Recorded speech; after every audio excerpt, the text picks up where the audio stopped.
Minions e petralhas podem segurar as mitadas e a lacração. Pega a coxinha, o lanche de mortadela, faz as arminhas com a mão e levanta a hashtag ele não, porque hoje a gente vai explicar de uma vez por todas o que é direita e esquerda. Parece muito complexo, mas não é tanto assim. Uma pergunta, como funciona a esquerda e a direita? Bom, falar de esquerda e direita não é tão complexo, mas demanda um tempinho. Bora entender como tudo isso começou na Revolução Francesa, entre 1789 e 1815. Naquela época, os conceitos de direita e esquerda apareceram nos debates políticos e ideológicos, e foram ganhando mais corpo com o passar dos anos.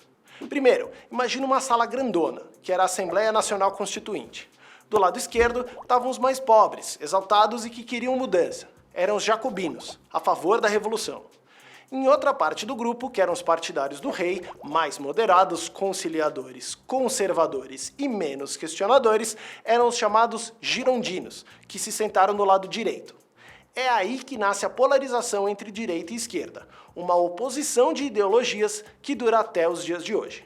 Muitos intelectuais, movimentos políticos e ativistas defenderam as próprias ideologias com unhas e dentes, principalmente pautas de atores renomados.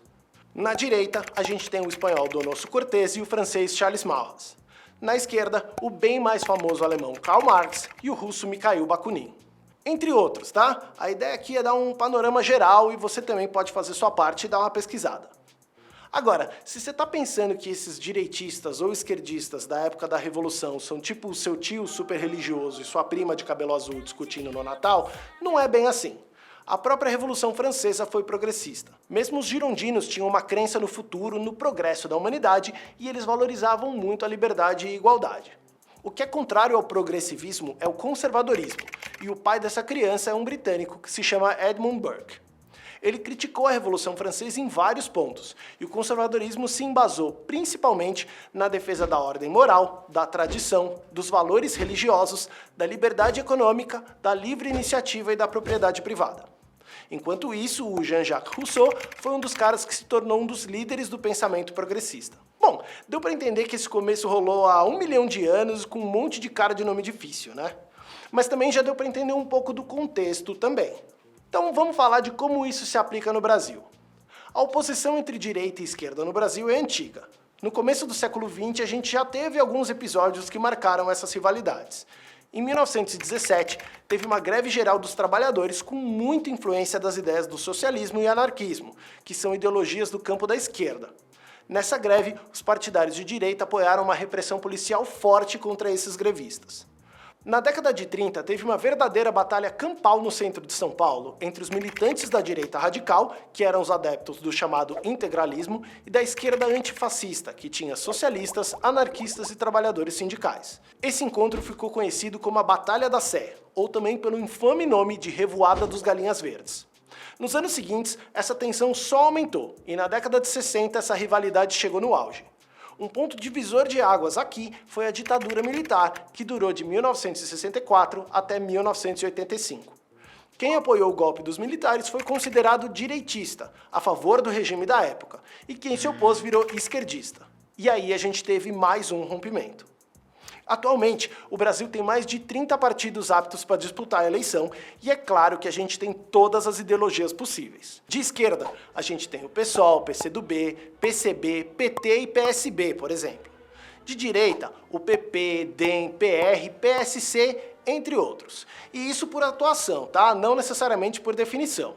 O PP, por exemplo, é o Partido Progressistas. Na prática, definir-se um pensamento de esquerda ou de direita não é tão difícil assim. A oposição mais clara entre direita e esquerda está na relação que esses pensamentos aplicam no conceito de bem. Enquanto a direita vai priorizar a propriedade privada, a esquerda vai priorizar a coletividade. Um exemplo fácil para perceber essa oposição são os casos de ocupação popular e de reintegração de posse.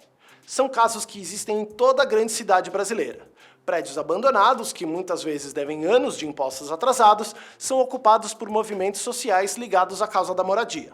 De frente para essa situação, cada ideologia vai pensar numa solução diferente.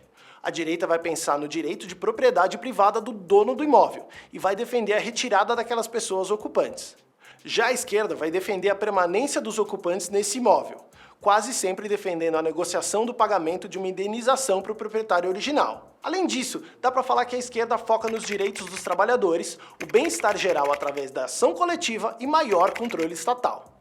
Já a direita trabalha com uma visão mais tradicional, conservadora, defendendo a economia livre, o bem-estar geral através da ação individual e um menor controle do Estado. Ainda assim, a gente vê umas misturas muito loucas, como partidos de esquerda conservadora e partido de direita defendendo pautas esquerdistas. E ainda também podemos encostar no liberalismo econômico, que apesar de ser mais ligado à direita, não quer dizer um conservadorismo moral. Então questões como identidade de gênero, liberação de droga e coisa do tipo, que é sempre vista como algo de esquerda, não é tanto assim, entendeu? O problema é que as discussões de uns anos pra cá se tornaram muito rasas. Usar uma camiseta da seleção brasileira de futebol se tornou sinônimo de um pensamento ideológico, por exemplo. E vamos combinar, isso aí não vai ajudar em nada. Só apontar o dedo ou colocar as pessoas em caixinha por conta das ideologias não movimenta a gente para nenhum lugar.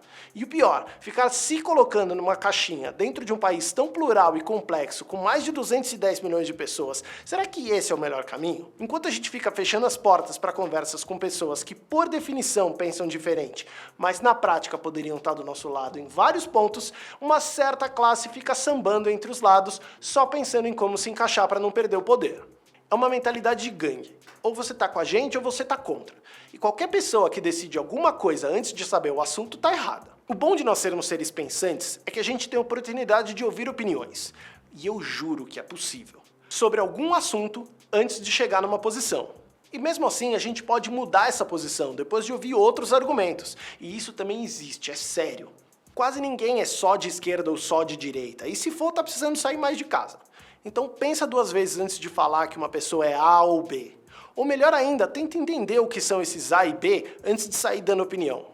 Dá uma olhadinha nos links da descrição que tem muita coisa boa que vai te ajudar a entender melhor sobre esquerda e direita. Enquanto você pensa no assunto, eu já te recomendo mais um vídeo que a gente fez e tá aqui do lado.